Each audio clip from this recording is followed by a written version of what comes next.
देखो बेटा, पहले वीडियो में आप लोग को न्यूट्रिशन की जो मीनिंग थी, है ना, और टाइप थे, इसके बारे में मैंने आपको समझाया था। आज हम उसी के आगे बात करेंगे। देखो, कोई भी न्यूट्रिशन है, कोई भी पोषण है, वो बिना भोजन के नहीं हो सकता। यानी कि हमको पोषण के लिए, न्यूट्रिशन के लिए रिक्वायरमेंट होता है फूड। सही है। अब देखो, यहाँ पर अगर हम फूड की बात करते हैं तो फूड आप किसी भी तरह का खाओ, दाल चावल रोटी खाओ या चाइनीज़ फूड खाओ या आप कोई दूसरा फूड खाओ। कहने का मतलब मेरा है, फूड आप किसी भी तरह से खाओ, कहीं पर भी खाओ। चाहे आप ठेले पे खड़े होके खाओ स्ट्रीट फूड के रूप में, चाहे आप किसी ढाबे में बैठ के खाओ या फिर 5 स्टार होटल में खाओ या घर में खाओ। जो भोजन आप खाओगे जब वो एलिमेंट्री कैनाल में जाएगा, आहार नाल में जाएगा, तो आहार नाल में सिर्फ हमारे बॉडी में 7 टाइप के जो न्यूट्रिटिव सब्सटेंस हैं, पोषक तत्व हैं, वही एब्जॉर्ब होते हैं। क्यों? क्योंकि हमको उन्हीं पदार्थों के डाइजेशन का जो एंजाइम्स है उसका सेक्रेशन मिलता है, यानी कि श्रावण। सीधे शब्दों में हम ये बोलें कि हमारी जो आहार नाल है उसमें जो एंजाइम सेक्रेट होते हैं भोजन को पचाने के लिए, वो केवल 7 टाइप के एलिमेंट्स के लिए होते हैं। समझ गए? तो भोजन की क्वालिटी चाहे कोई हो, क्वांटिटी चाहे जितनी हो, उससे कोई फर्क नहीं पड़ता। हमारे शरीर में जितने एंजाइम्स होंगे, हम केवल उसी को डाइजेस्ट करने की पावर रखते हैं। समझ गए? तो यहाँ पर अगर हम फूड की बात करते हैं तो हम उसको क्लासिफाइड कर लेते हैं, उसको वर्गीकृत कर लेते हैं। और अगर हम भोजन को वर्गीकृत करते हैं, क्लासिफाइड करते हैं, तो इनके 7 एलिमेंट, 7 प्रकार के पोषक तत्व होते हैं जो हमको क्या है, अपनी आहार नाल में डाइजेस्ट होते हैं और उनका हम एब्जॉर्प्शन करने की क्षमता रखते हैं। समझ गए? अब ये 7 टाइप के कौन कौन से तत्व हैं इसको समझ लो। देखो, जैसे कि आपका पहला हो जाएगा कार्बोहाइड्रेट। कार्बोहाइड्रेट, ठीक है। नंबर 2 पे हो जाएगा लिपिड, इसको हम लोग हिंदी में क्या बोलते हैं, वसा, ठीक। नंबर 3 पे प्रोटीन, ठीक है। नंबर 4 पे विटामिन्स, ठीक है। नंबर 5 पे वाटर। नंबर 6 पे मिनरल्स और नंबर 7 पे क्या हो जाएगा, न्यूक्लिक एसिड। न्यूक्लिक एसिड को हम लोग न्यूक्लिक अम्ल कहते हैं। एसिड का मतलब अम्ल होता है। और इसमें तुम्हारे कौन कौन आते हैं, डीएनए और आरएनए। समझ गए? तो हमारे पास ये 7 तत्व हैं, 7 प्रकार के एलिमेंट हैं जो हम भोजन से क्या करते हैं, प्राप्त करते हैं। भोजन चाहे कोई हो, उससे मतलब नहीं है। समझ गए? अब देखो, जैसा कि छोटे क्लासों में आप लोगों ने पढ़ा होगा कि ये जो 7 प्रकार के तत्व हैं, अगर अकॉर्डिंग टू आप कह सकते हैं कि वर्किंग कैपेसिटी, हमारे पास ये 7 तत्व की जो रिक्वायरमेंट है वो भोजन से हमको मिल रही है। तो इसका मतलब ये है कि जो भोजन हम लोग कर रहे हैं वो कैसा है, संतुलित है, जिसको क्या बोलते हैं, बैलेंस डाइट। अब इस बैलेंस डाइट में अगर मान लो इन तत्वों में से किसी भी तत्व की कमी आ रही है, जैसे मान लो कार्बोहाइड्रेट की कमी आ रही है, या मान लो प्रोटीन की कमी आ रही है, या मान लो मिनरल्स की कमी आ रही है, तो क्या होगा, उस तत्व से रिलेटेड जो हमारी बॉडी में डेफिशिएंसी है, जो हमारी बॉडी में कमी है, उससे रिलेटेड बीमारी या विकार उत्पन्न होने लगता है। जैसे एक छोटा सा एग्जाम्पल है, प्रोटीन जो होता है वो हमारी बॉडी का इम्पॉर्टेंट एलिमेंट होता है। क्यों? क्योंकि ये हमारे शरीर की जो ग्रोथ है उसको निर्धारित करता है। तो अगर मान लो कोई ग्रोइंग चाइल्ड है, कोई बच्चा है, वृद्धि करता हुआ छोटा बच्चा है, और उसके खाने में प्रोटीन को बंद कर दिया जाए, तो जानते हो क्या होगा, उसकी जो बॉडी की ग्रोथ है वो रुक जाएगी। ना तो वो लंबाई में बढ़ेगा, ना ही उसकी बॉडी जो होगी वो क्या होगी, हेल्दी होगी, और उसको बीमारियां उत्पन्न हो जाएंगी, जिसमें से कॉमन बीमारी है जो इंडिया में बच्चों में खास तौर पे पाई जाती है, जिसको हम लोग बोलते हैं मेरेस्मस, और एक बीमारी होती है क्वाशरकोर। मेरेस्मस और क्वाशरकोर, ये दोनों बीमारियां जो हैं वो प्रोटीन की कमी से होती हैं। समझ गए? तो मैं आपको ये बता रहा था कि भोजन को अगर हम वर्गीकृत करें, क्लासिफाइड करें, तो उसमें कितने तत्व मिलेंगे, ये 7 तत्व मिलेंगे। अब आपके लिए इंपॉर्टेंट चीज क्या है भाई, ये 7 तत्व हमको मिल रहे हैं, तो ये जो 7 तत्व हैं वो जब हम अपनी बॉडी में एब्जॉर्ब करेंगे तो हमारी बॉडी से या हमारी बॉडी में इन तत्वों की इंपॉर्टेंस क्या है। समझ गए? तो मैं यहाँ पर आपको बताता हूँ फंक्शंस ऑफ एलिमेंट्स, जो हमारे ये भोजन के तत्व हैं इनके हमारे बॉडी में फंक्शंस क्या हैं। तो हम इनको 4 कैटेगरी में डिवाइड करेंगे। देखो कौन कौन सी कैटेगरी है। सबसे पहली कैटेगरी आपकी आती है, नंबर 1 आपकी कैटेगरी आती है फ्यूल मटेरियल। फ्यूल मटेरियल, इसको हिंदी में क्या बोलते हैं, ईंधन पदार्थ। ईंधन पदार्थ, अब देखो नाम से ही जाहिर है, ईंधन पदार्थ का मतलब क्या हुआ, जो एनर्जी देता है, ऊर्जा देता है।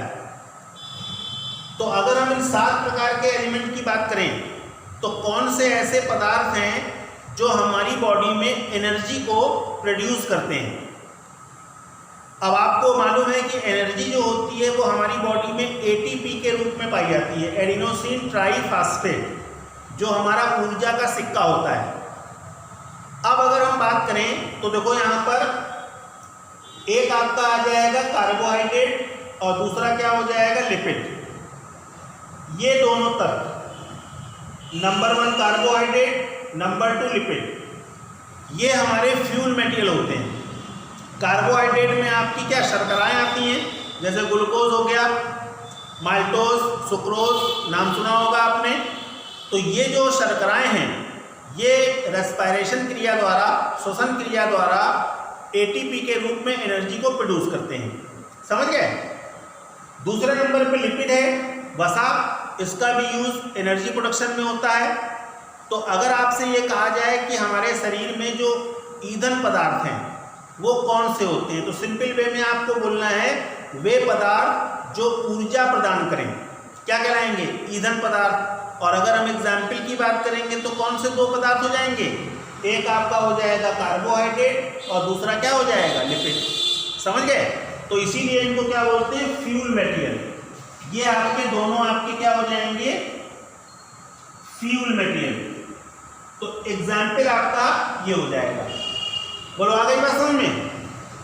ये सब एक एक लाइन के पॉइंट्स हैं और एग्जाम में आपको 1 मार्क्स के क्वेश्चन एग्जाम्पल के रूप में या डेफिनेशन के रूप में मिलते हैं। तो सिंपली वे में आप इसको ध्यान से समझ लीजिए, इसको लर्न करने की जरूरत नहीं है, केवल आप इसको समझ लें तो आपको वो चीज़ हमेशा याद रहेगी। समझ गए? क्लियर? फिर हम बात करेंगे सेकंड पॉइंट की। तो जो सेकंड क्लासिफिकेशन है वो आपका आएगा body building material. Body building material. अब बॉडी बिल्डिंग का मतलब क्या हुआ, शरीर निर्माणकारी पदार्थ। तो शरीर निर्माणकारी पदार्थ का मतलब क्या है, जो बॉडी की जो वृद्धि है, शरीर की जो वृद्धि है उसमें यूज हो। और मैंने आपको अभी एग्जाम्पल बताया था किसका, प्रोटीन का बताया था। अगर प्रोटीन की कमी हो जाए तो ग्रोइंग चाइल्ड जो हैं उनकी ग्रोथ रुक जाती है और उनमें बीमारियां उत्पन्न हो जाती हैं, जिसमें मेरेस्मस और क्वाशरकोर 2 मेन बीमारी हैं जो इंडियन चाइल्ड में बहुत देखी जाती हैं। और ये किस वजह से होता है, कुपोषण, जब उनको पोषण पूरी मात्रा में नहीं मिलता है। समझ गए? क्लियर? तो यहाँ पर अगर हम बॉडी बिल्डिंग मटेरियल की बात करेंगे, शरीर निर्माणकारी पदार्थ की बात करेंगे, तो ऐसे पदार्थ जो हमारे शरीर में जो वृद्धि है और हमारे शरीर में जो इंटरनल टूट फूट है, समझ गए, उसकी मरम्मत का काम करते हैं। Number 1, it helps growth, number 1, and number 2, repair damage tissue inside the body. तो 2 इनके मेन फंक्शन होते हैं, समझ गए। अब एग्जाम्पल की अगर हम बात करें तो एक तो तुम्हारा प्रोटीन हो ही गया, एक आपका प्रोटीन है ही, और दूसरे नंबर पे आपका क्या हो जाएगा, विटामिन। तो अगर हम बॉडी बिल्डिंग की बात करेंगे तो 2 इसमें मेन एग्जाम्पल होंगे, एक आपका प्रोटीन हो जाएगा और दूसरा क्या होगा, विटामिन। विटामिन बहुत ही माइन्यूट क्वांटिटी में होते हैं, बहुत कम मात्रा में होते हैं, और जैसा कि आप जानते ही हैं विटामिन कितने होते हैं, A, B, C, D, E, K, 6 type के होते हैं, जिसमें से विटामिन बी और विटामिन सी ये दोनों जल में घुलनशील होते हैं, और A, D, E, K ये 4 विटामिन जो होते हैं वो वसा में घुलनशील होते हैं। तो विटामिन को अगर हम डिवाइड करेंगे तो 2 ग्रुप में डिवाइड करते हैं, एक जल में घुलनशील और एक वसा में घुलनशील, समझ गए। इसके बारे में हम आपको डिटेल में अगले पॉइंट में, अगले वीडियो में समझाएंगे। फिलहाल आप इतना समझ लो कि विटामिन जो होते हैं वो 6 होते हैं, A, B, C, D, E, K, सही।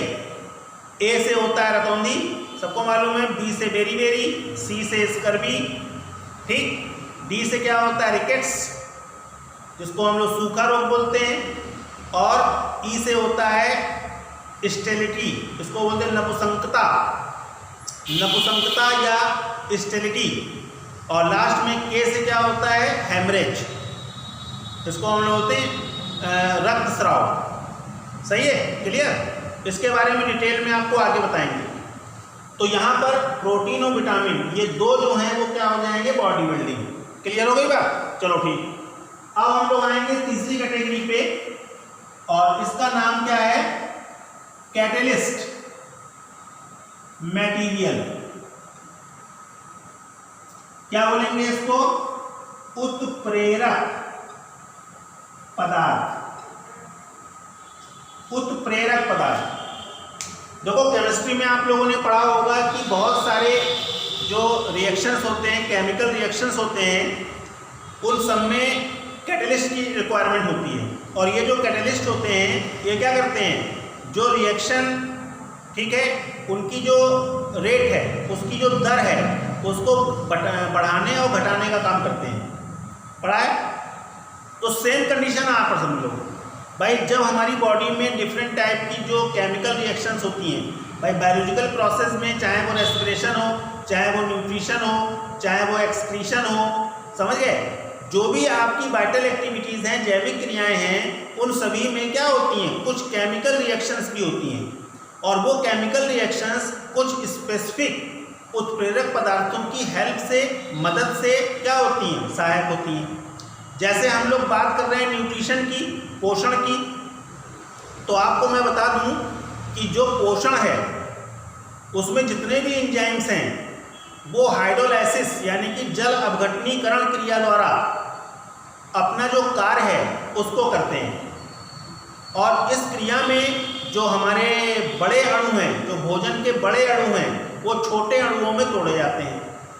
अब ये जो प्रोसेस है, इस प्रोसेस में कुछ क्या है, कैटलिस्ट, उत्प्रेरक पदार्थों की जरूरत पड़ती है। तो वहाँ पर आपके 2 मेन पदार्थ होते हैं, कौन कौन से, एक तो तुम्हारा हो जाएगा वाटर, और दूसरा क्या हो जाएगा, मिनरल, सही है, वाटर और मिनरल। अब मिनरल में तुम्हारे क्या आते हैं, खनिज। हम लोग मिनरल को जनरली किसके रूप में लेते हैं, NaCl के रूप में लेते हैं, नमक के रूप में। इसके अलावा जो हमारे वेजिटेबल्स होते हैं, सीरियल्स होते हैं, है ना, इनमें भी हमको बहुत सारे खनिज मिलते हैं, पोटेशियम हो गया, सल्फर, आयरन, जिंक, ठीक है, कैल्शियम, मिल्क जो पीते हैं उसमें कैल्शियम प्रचुर मात्रा में होता है। तो ये जो सारे आपके मिनरल्स हैं ये हमको डिफरेंट टाइप के फूड मटेरियल से प्राप्त होते हैं, और इनका जो मेन रोल है वो कैटलिस्ट का होता है, यानी कि उत्प्रेरक पदार्थों का। और ये हमारे शरीर में जो रासायनिक अभिक्रियाएं हैं उनको क्या करते हैं, उत्प्रेरित करते हैं, जिससे कि वो अपने जो रेट है उनका, उनकी जो दर है वो सही प्रकार से होती रहे। क्लियर हो गई बात समझ में आ गई। फिर हम लोग बात करेंगे लास्ट पॉइंट नंबर 4, जिसका नाम क्या है, हेरिडिटरी मटेरियल। हेरिडिटरी मटेरियल, और हेरिडिटरी का मतलब क्या हो गया, आनुवांशिक,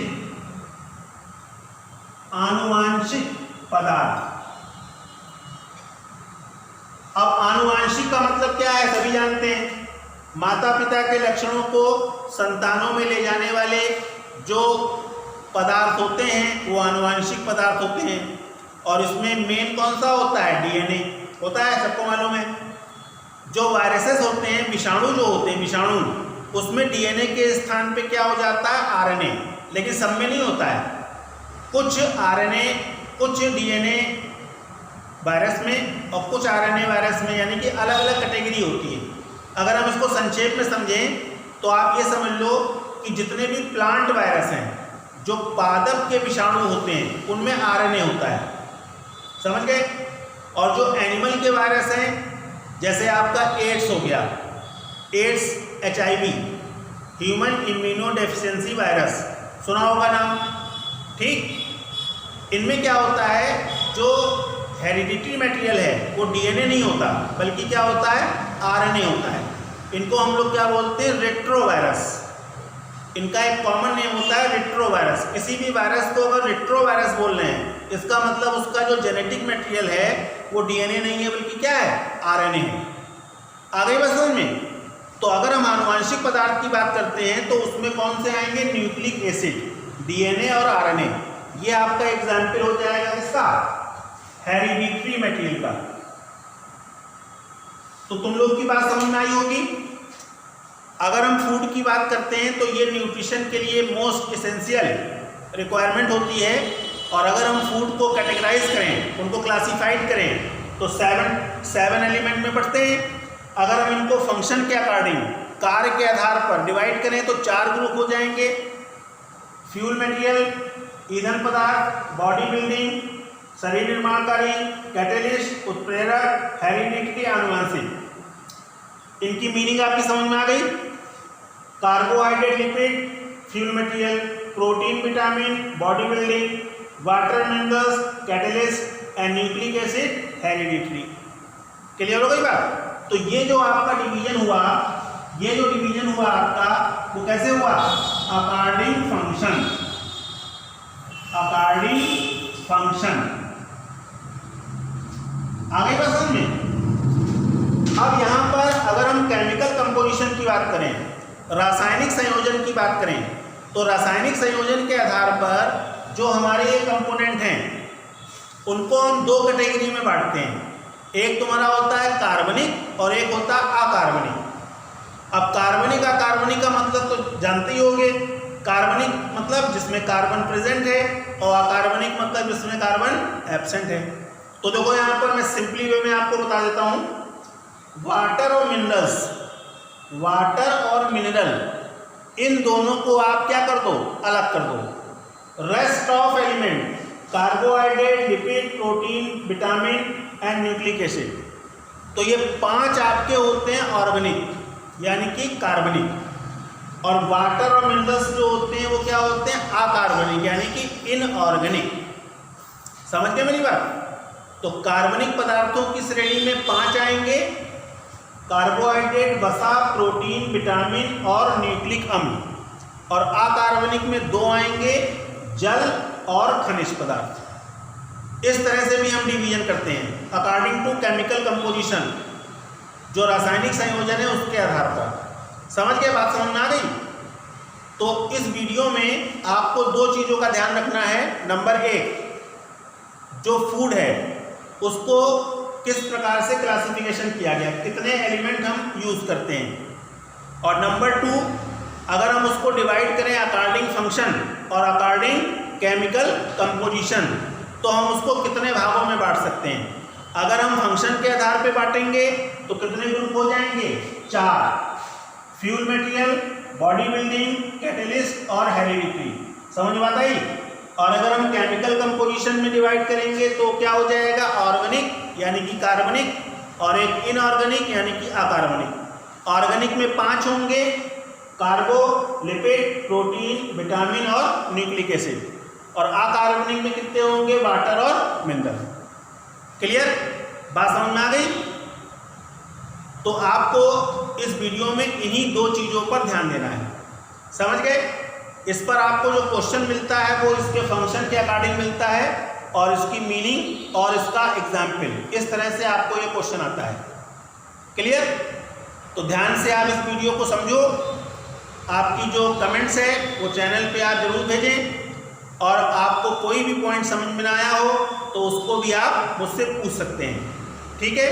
ओके, थैंक यू।